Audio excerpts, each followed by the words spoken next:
বিসমিল্লাহির রহমানির রহিম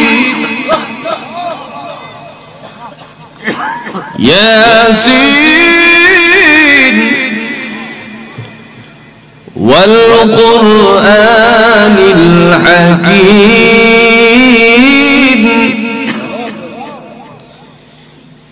ইন্নাকা লামিনাল মুরসালিন আলা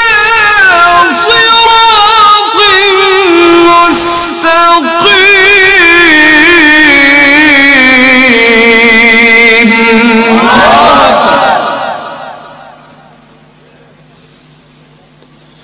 تنزيل العزيز الرحيم لتنذر قوما ما أنذر آباؤهم فهم غافلون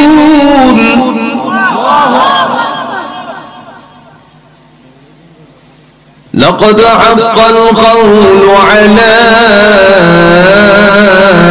أكثرهم فهم لا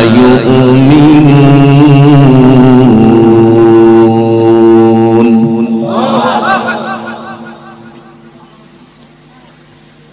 إنا جعلنا في أعناقهم أغلالا فهي إلى الأذقان فهم مقمحون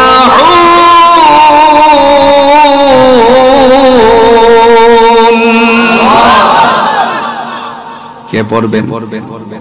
নবীজি কে পড়বেন সূরাতুল ইয়াসিন থেকে তেলাওয়াতের পরে দাউদ নবীর কণ্ঠ থেকে 70টি সুরের আওয়াজ এসেছিল আপনি আমার নবীর কণ্ঠ থেকে আল্লাহ দ্বিগুণ সৌন্দর্য আওয়াজ বের করে দিবে আমরা বলবো আল্লাহ এই নবীর উম্মত আমরা ছিলাম এত চমৎকার কণ্ঠ দিয়েছিল ওনাকে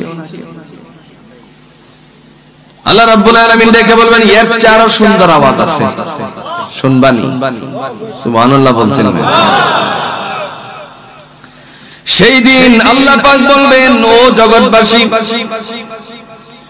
পৃথিবীর মানুষের কণ্ঠের ভিতরে আমি কিঞ্চিত পরিমাণ সুন্দর আওয়াজ দিয়েছিলাম বাকি সমস্ত সুন্দর আওয়াজ আমি আল্লাহর কণ্ঠের ভিতরে রেখেছিলাম আমি শোনাবো তোমাদেরকে কি শোনাবেন কোরআন সেদিন আল্লাহ শোনাবেন সূরাতুর রহমান মনে আছে তো সূরাতুর রহমান থেকে দুইটা আয়াত পড়ছিলাম মনে আছে তো আর রহমান আল্লামাল কোরআন তিনি হলেন করুণাময় যিনি কোরআনের জ্ঞান দান করেছেন বিজ্ঞানময় কোরআনের জ্ঞান দান করেছেন জোরে কন্যা সুবহানাল্লাহ যিনি কোরআনের জ্ঞান আমাদেরকে দান করেছেন সেদিন আল্লাহ পড়বেন সূরাতুর রহমান থেকে তবে আমাদের মত না আমরা পড়ি কি আর রহমান পরম করুণাময় এবার আপনারা বলেন আল্লাহর জন্য আরো কোন পরম করুণাময় আছে কথা কোন আছে নাই উনি ওনার মতো করে পড়বেন কেমনে আনা রহমান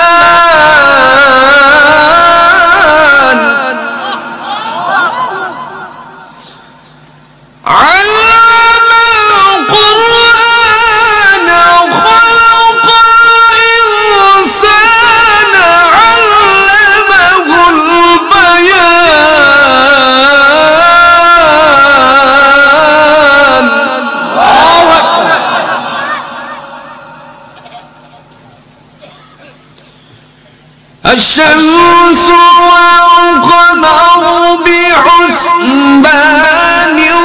والنجم والشجر يسجدان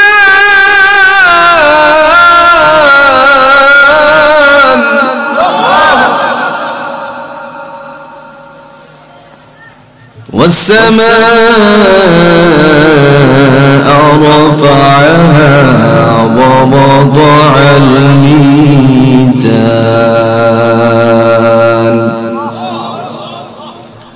আল্লাহ সেদিন পড়বেন আনার রহমান, আমিই হলাম সেই পরম করুণাময়। দুনিয়াতে তোমরা পড়েছিলে আর রহমান, পরম করুণাময় দয়ালুর কথাগুলো তোমরা পড়েছিলে, কিন্তু কোনোদিন দেখো নাই। আজকে দেখে নাও আনার রহমান, আমি হলাম পরম করুণাময় দয়াময় আল্লাহ। হঠাৎ করে আল্লাহ পাক রব্বুল আলামিন যখন আমাদেরকে এই কথাগুলো শোনাবেন, আস্তে করে তিনি অদৃশ্যে চলে যাবেন। আমরা সেদিন চিৎকার মেরে বলবো, আল্লাহ অল্প সময়ের জন্য কেন আমাদের চোখের সামনে এসেছিলি? আল্লাহ সেদিন ডাক দিয়ে বলবেন, ও আমার বান্দা বান্দি, তোমার চোখে ধরা পড়লো অল্প সময়, কিন্তু এই সময়টার মধ্যে এক পলকের ভিতরে একে একে করে 50,000 বছর অতিবাহিত হয়ে গেছে। আলাউদ্দিন আইএমসি মিডিয়া কুরআন হাদিসের কথা বলে, সত্যের দিকে আহ্বান করে। Alauddin IMC media.